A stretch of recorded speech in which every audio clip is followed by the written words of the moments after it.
ദൂദായി, മാൻട്രേക്സ്, എബ്രായയിൽ ദൂദായീം എന്ന് പറയുന്നു. നമ്മുടെ നാട്ടിൽ ഈ ചെടിയില്ല.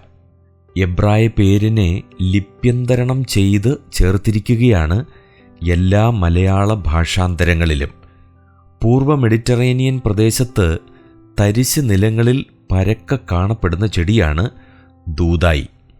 നിശാഗന്ധി ചെടികളുടെ വർഗത്തിൽ തണ്ടില്ലാത്തതും വലിപ്പമുള്ള ചുവന്ന ഇലകളോട് കൂടിയതുമാണ് ഇത്.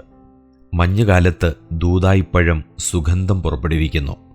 ഉത്തമഗീതം 7:14. ഇതിന് വിരേചന വിഭ്രാമക ഗുണങ്ങളുണ്ട്.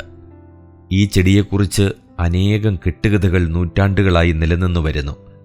അതിൻ്റെ പഴവും മാംസളമായ വേരും സന്തത്യുൽപാദന ശേഷിയുള്ളതായി കരുതപ്പെട്ടു വന്നു.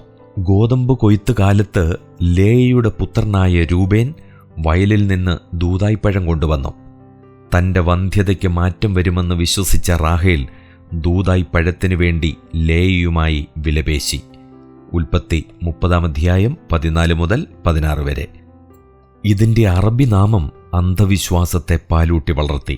അറബി വാക്കായ ബെയ്ദുൽ ജിൻ, ജിൻ ആത്മാക്കളുടെ മുട്ടകൾ എന്ന് അർത്ഥം.